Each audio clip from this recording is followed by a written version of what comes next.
မင်္ဂလာပါခင်ဗျာ Revolut Burma News Channel ကနေပြီးတော့မတ်လ29ရက်နေ့ညနေပိုင်းရရှိထားတဲ့သတင်းများကိုတင်ဆက်ပေးပါမယ်ပထမဆုံးတင်ဆက်ပေးရမယ်သတင်းကတော့မန္တလေးအောင်မြေသာဆန်မြို့နယ်တိရိမာလာအရှိရပ်ကွက်မှာရှိတဲ့မြို့နယ်တရားသူကြီးတူဖွင့်လှစ်ထားတဲ့လင်းလက်ဝါရွှေဆိုင်ကိုမတ်လ28ရက်နေ့ညနေ9:00နာရီဝန်းကျင်ကဒူရဲအုပ်ဦးဆောင်တဲ့၄ယောက်ပါတဲ့အဖွဲ့ကဓမြတိုက်သွားတယ်ဆိုတဲ့သတင်းကိုတင်ဆက်ပေးပါမယ်တရီမာလာအရှိရက်ကွက်22လမ်း89လမ်းနဲ့လမ်း90ကြားမှာရှိတဲ့လင်းလက်ဝါရွှေပရင်ဆိုင်ကိုမနေ့ကညနေ9:00နာရီကအဖြူရောင်မတ်တူကားနဲ့ဒူရဲအုပ်တအုပ်နဲ့အရက်ဝတ်3ဦးတို့ရောက်ရှိလာပြီးတော့စစ်ဆေးစရာရှိလို့ဆိုပြီးတော့ဓမြတိုက်ပြီးရွှေတွေကိုယူသွားကတနက်နဲ့ပြစ်ခတ်ခဲ့တယ်လို့မြို့ကန်တူကပြောပြပါတယ်ရဲတွေကစစ်ဆေးစရာရှိတယ်ဆိုပြီးတော့ဓမြတိုက်သွားတာရွှေတွေကိုယူသွားပြီးပြန်ကာနီးတနက်နဲ့ပြစ်သွားတယ်လူတွေတော့မထိလိုက်ဘူးလို့ပြောဆိုခဲ့ပါတယ်လင်းလက်ဝါရွှေဆိုင်ကိုဒူရဲအုပ်တအုပ်နဲ့အရက်ဝတ်အမျိုးသား3ဦးတို့ဓမြတိုက်ပြီးတော့ရွှေတွေယူဆောင်သွားပြီးပြန်အထွက်မှာတနက်နဲ့ပြစ်ခတ်ခဲ့ပေမဲ့ထိခိုက်ဒဏ်ရာရရှိသူမရှိခဲ့ဘူးလို့အုပ်ချုပ်ရေးမှူးနဲ့နှိစက်တဲ့သူတွေကပြောပြခဲ့ပါတယ်ဒူရဲကိုဦးဆောင်တဲ့အဖွဲ့ကရွှေဆိုင်ဖွင့်ထားတဲ့အိမ်ကိုလာပြီးတော့စစ်ဆေးစရာရှိတယ်လူရှာစရာရှိတယ်ဆိုပြီးတော့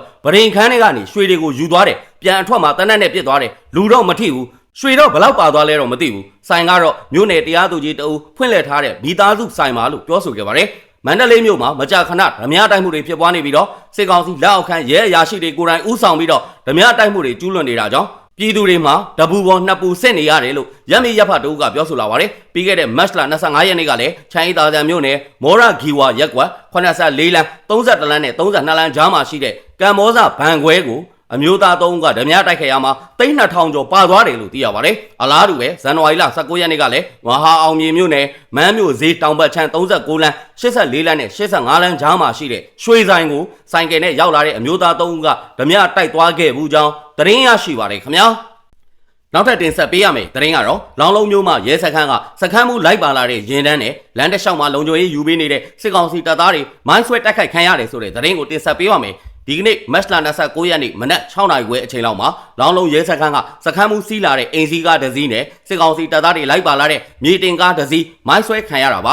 လောင်းလုံးရဲစခန်းကနေပြီးတော့ဒဝယ်မျိုးဘက်ကိုမောင်းနှင်လာတဲ့အချိန်ကမျောကြီးကျေးရွာအနီးမှာမိုင်းဆွဲတိုက်ခိုက်ခံရတာလို့လောင်းလုံးမြို့နယ်မှာရှိတဲ့ပြည်သူ့ကာကွယ်ရဲဘော်တို့ကပြောပြခဲ့ပါတယ်မိုင်းကစခန်းမှုပါတဲ့ကားကိုတော့မထိလိုက်ဘူးအနောက်ကမြေတင်တဲ့ကားကိုထိသွားတယ်မြေတင်တဲ့ကားအနောက်မှာစစ်ခွေး၈កောင်လောက်ပါတယ်လို့ပြည်သူ့ကာကွယ်ရဲဘော်ကပြောပြခဲ့ပါတယ်မိုင်းဆွဲခံရပြီးတဲ့နောက်မှာစစ်ကောင်စီတပ်သားတွေဘက်ကလည်းလက်နက်ငယ်တွေနဲ့ပြန်လည်ပြီးတော့ပစ်ခတ်ခဲ့ပြီးမောင်းပြေးသွားတယ်လို့သူကဆက်ပြောပါတယ်အဲ့ဒီတိုက်ခိုက်မှုကြောင့်စစ်ကောင်စီတပ်သားတွေနဲ့ရဲတွေဘက်ကထိခိုက်မှုအခြေအနေကိုတော့မသိရသေးဘူးလို့ပြောဆိုခဲ့ပါတယ်မိုင်းဆွဲခံရတဲ့ရင်တန်းမှာပါတဲ့စခန်းမှုဟာလောင်းလုံးမျိုးမှာရဲစခန်းကနေပြောင်းရွှေ့မိတ်ကြလာသူဖြစ်ပြီးတော့လက်ရှိမှာစခန်းမှုအစ်စ်တအူးလည်းရောက်ရှိနေပြီလို့ပြည်သူ့ကာကွယ်ရဲဘော်တွေရဲ့ပြောပြချက်အရသိရပါတယ်ပြီးခဲ့တဲ့နှစ်ကလည်းတရက်ချောင်းနဲ့မောင်းမကန်ရဲစခန်းကစခန်းမှုတွေပြစ်တက်ခံရတဲ့ဖြစ်စဉ်တွေရှိခဲ့ပါတယ်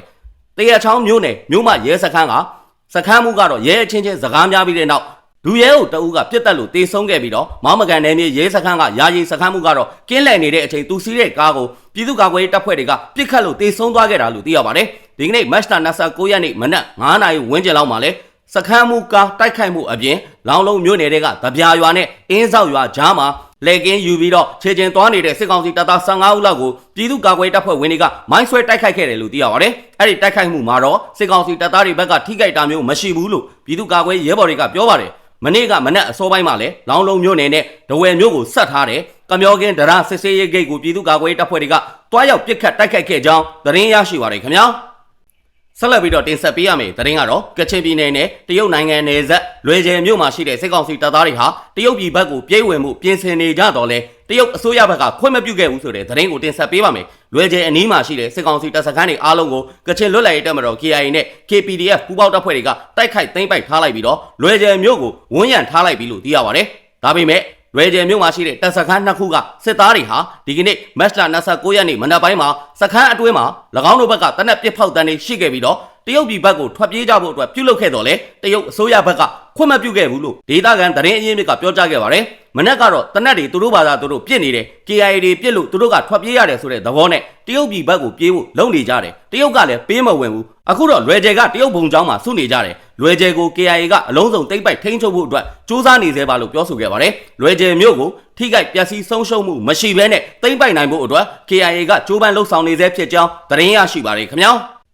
နောက်ထပ်တင်ဆက်ပေးရမယ်သတင်းကတော့ရန်ကုန်တိုင်းမှာရှိတဲ့မြို့နယ်တွေကလူငယ်တွေဟာအကြမ်းဖက်စစ်ကောင်စီရဲ့စစ်မှုထမ်းဥပဒေအရစစ်မှုထမ်းတင်တန်းတက်ရောက်ဖို့အတွက်ဝင်ရောက်လာကြတယ်ဆိုပြီးတော့စစ်ကောင်စီရဲ့မီဒီယာတွေနဲ့လော်ဘီတွေကရေးသားဖော်ပြဝါဒဖြန့်နေတယ်ဆိုတဲ့သတင်းကိုတင်ဆက်ပေးပါမယ်အကြမ်းဖက်စစ်ကောင်စီရဲ့မတရားဥပဒေအဖြစ်နဲ့ဖေဖော်ဝါရီလ10ရက်နေ့ကအသက်သွင်းလိုက်တဲ့စစ်မှုထမ်းဥပဒေအရ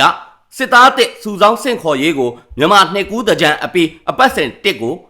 လူ9000နှုန်းနဲ့စတဲ့အကောင့်ထဲပေါ်မှာဖြစ်ပြီးတော့တစ်နှစ်ကိုလူဦးရေ9000ထက်ပိုပြီးတော့ခေါ်ယူဖို့မရှိဘူးလို့အကြမ်းဖက်စစ်ကောင်စီရဲ့ပြောရေးဆိုခွင့်ရှိသူဇော်မဲလုံးကပြောဆိုထားပါတယ်အကြမ်းဖက်စစ်ကောင်စီရဲ့စစ်မှုထမ်းတင်တန်းရဲ့ပထမဆုံးခေါ်ယူမဲ့အပတ်စဉ်မှာမိမိရဲ့သဘောဆန္ဒနဲ့ဖင်ရားပြီးတော့ဝင်ရောက်ချင်တဲ့သူတွေပါဝင်မယ်လို့ဇော်မဲလုံးကမတ်လ28ရက်နေ့ဖက်စစ်ဒေါ်လာရေးနေ့မှာပြောဆိုခဲ့ပြီးတော့လူဦးရေဘယ်လောက်ရှိတယ်ဘယ်လောက်တက်ကြွတယ်လဲဆိုတာလက်တွေ့ပြမယ်လို့သူကပြောဆိုထားပါတယ်တကယ်လက်တွေ့မှာတော့မြန်မာနိုင်ငံကကြေးရွာရက်ကွက်တွေအတွင်းမှာလူငယ်တွေဟာအကြမ်းဖက်စစ်ကောင်စီရဲ့စစ်မှုထမ်းဥပဒေကြောင့်နေရက်ကိုစွန့်ခွာထွက်ပြေးခြင်းပြည်ပကိုထွက်ခွာခြင်းနဲ့မိမိကိုယ်မိမိအဆုံးစီရင်ခြင်းတွေဖြစ်ပေါ်နေကြောင်းသတင်းရရှိပါတယ်ခင်ဗျာဆက်လက်ပြီးတင်ဆက်ပေးရမယ်သတင်းကတော့ရန်ကုန်တိုင်းမှော်ဘီမြို့နယ်ကလားကုန်းကျေးရွာအုပ်စုညောင်ပင်သာကျေးရွာနယ်ကန်တာယာရက်ကွက်ကနေအိမ်150ကျော်ကိုစစ်တပ်နဲ့ရဲတပ်ဖွဲ့ဝင်အင်အား100ကျော်ကအတင်းအဓမ္မလာရောက်ဖျက်ဆီးသွားတဲ့အတွက်ကြောင့်မိသားစု150ကျော်အိုးမဲ့အိမ်မဲ့ဖြစ်သွားရတယ်ဆိုတဲ့သတင်းကိုတင်ဆက်ပေးပါမယ်မတ်လ28ရက်နေ့မနက်ပိုင်းကမှော်ဘီမြို့နယ်ကလားကုန်းကျေးရွာအုပ်စုညောင်ပင်သာကျေးရွာကနေအိမ်100ကျော်ကိုစစ်တပ်နဲ့ရဲတပ်ဖွဲ့ဝင်အင်အား100ကျော်ကကြိုတင်အတိပေးခြင်းမရှိဘဲနဲ့နေအိမ်100ကျော်ကိုဘူရိုဇာများဗတ်ဟိုးများနဲ့ဖြိုဖျက်ပြီးတော့ဖျက်ဆီးသွားတယ်လို့ဒေသခံတွေကပြောပါတယ်။ညောင်မင်းသားကြေးရွာမှာနေတဲ့နေအိမ်ဖျက်ဆီးခံရတဲ့သူတဦးကတော့စစ်တပ်နဲ့ရဲတပ်ဖွဲ့ဝင်100ကျော်လောက်ရှိတယ်။မနက်ပိုင်း8နာရီလောက်ကကားတွေနဲ့ဝင်လာတယ်ပြီးတော့နေအိမ်တွေကိုဖြိုပြီးတော့ဖျက်ဆီးတယ်။ဘူရိုဇာနဲ့ဖျက်တယ်ဗတ်ဟိုးတွေနဲ့ကော်တယ်ရဲနဲ့စစ်တပ်တွေကရွာကိုဘယ်သူမှအဝင်မခံဘူးတယောက်မှဝင်ခွင့်မပေးဘူးအကုန်လုံးကိုဖျက်ဆီးသွားတာလို့ပြောပြခဲ့ပါတယ်။အဲ့ဒီကြေးရွာကိုဖြိုဖျက်ဆီးတဲ့အချိန်မှာမြည်သည့်တဦးတယောက်ကိုမှဝင်ခွင့်မပေးကြောင်းနဲ့ကြေးရွာကိုမြည်သည့်နေရမှာဖြိုဖျက်မယ်ဆိုတာကိုလည်းကြိုတင်အသိမပေးခဲ့ဘူးလို့ကြေးရွာကရွာသားတဦးကပြောပြလာပါတယ်။ကြေးရွာကရွာသားတွေကိုကြိုတင်ပြီးတော့အသိပေးထားတာမရှိဘူးကြ။စစ်တပ်နဲ့ရဲတပ်ဖွဲ့ဝင်တွေရောက်လာတယ်။ရွာကလူကြီးတချို့ကိုခေါ်ပြီးတော့ရွာကနေအိမ်တွေကိုဖျက်မယ်ဆိုပြီးတော့ပြောတယ်။ပြီးတော့ခဏနေတော့အကုန်လုံးကိုဖျက်ဆီးလိုက်တယ်။သူတို့ပြောတာတော့ဒီရွာကစစ်တပ်မြေဆိုပြီးတော့ပြောတယ်။ကျွန်တော်တို့ဒီရွာမှာနေလာတာနှစ်ပေါင်း60ကျော်နေပြီနေအိမ်တွေကလည်းအကုန်လုံးအခိုင်အမာစောက်ထားပြီးကြပြီလို့ပြောဆိုခဲ့ပါတယ်အဲ့ဒီကြေးရွာမှာနေအိမ်100ကျော်ရှိပြီးတော့အဲ့ဒီတဲကမှဖျက်ဆီးခံလိုက်ရတဲ့တဲမှာတမတော်အငိမ့်စားတွေရဲ့နေအိမ်တွေလည်းပါဝင်နေတယ်လို့ညောင်မင်းသားကြေးရွာကရွာသားတွေကရှင်းပြခဲ့ပါတယ်ဖျက်ဆီးလိုက်တော့အိမ်မှာရှိတဲ့ပစ္စည်းတွေတခုမှမရလိုက်ဘူးကြိုတင်အသိမပေးပဲဖြိုလိုက်တော့အကုန်လုံးဆုံးရှုံးလိုက်ရတာပေါ့ပစ္စည်းတွေတခုမှသိမ်းဖို့အချိန်မရလိုက်ဘူးအိမ်ကိုဖျက်ဆီးလိုက်တာကိုဒီအတိုင်းထိုင်ကြည့်နေရတယ်ရွာလုံးကျွတ်ဖျက်ဆီးသွားတာကျွန်တော်တို့ကတမတော်သားအငိမ့်စားတွေပါဒီမှာနေလာတာလဲနှစ်ပေါင်း60ကျော်ပါပြီဒီလောက်ရက်ကတော့အရန်ကိုဆက်ဆုပ်ရွံရှာပွဲကောင်းလွန်းတယ်လို့ပြောဆိုခဲ့ပါတယ်စစ်ကောင်စီတပ်နဲ့ရဲတပ်ဖွဲ့ဝင်တွေဟာအခုလိုမျိုးနေအိမ်တွေကိုဖြိုဖျက်ချိန်မှာမြည်သည့်ရင်ကိုမှတွာလာခွင့်မပြုသလိုအပြင်လူမြည်သည့်တဦးတယောက်ကိုမှ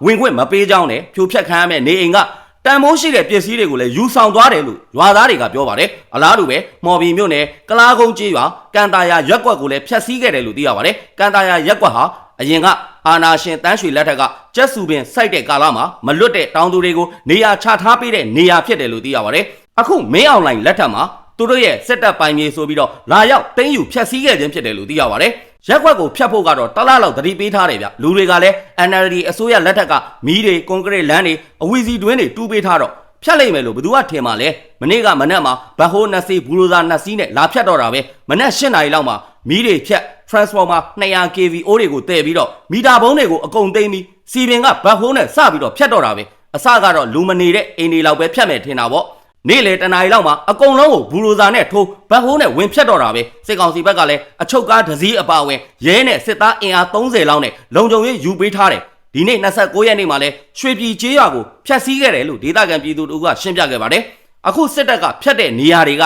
လေတပ်ပိုင်မြေဧက2000ရဲ့အပြင်ဘက်မှာရှိတာမြေစရင်ရုံးကလည်းတရားဝင်ရွာမြေအဖြစ်နဲ့မြေပုံညွှန်းထွက်ပေးထားတယ်ကျေးရွာနေပြည်သူ900နီးပါးအိုးမဲ့အိမ်မဲ့ဖြစ်သွားတာပေါ့အင်ဂျီ150ကျော်ဖျက်ဆီးသွားတယ်အိမ်ဖြတ်တာကိုတားတဲ့အရက်သားပြည်သူ9ယောက်ကိုလည်းဖမ်းဆီးသွားတယ်လို့ဒေသခံပြည်သူကဆက်လက်ရှင်းပြထားကြောင်းသတင်းရရှိပါရခင်ဗျာအခုလိုမျိုးမြန်မာနိုင်ငံအတွင်းမှာဖြစ်ပွားနေတဲ့စီရေးသတင်းနိုင်ငံရေးသတင်းများကိုအချိန်ပေးပြီးတော့နားဆင်ပေးတဲ့အတွက် Revolut Burma News Channel ကနေပြီးတော့အထူးပဲကျေးဇူးတင်ရှိပါတယ်ခင်ဗျာ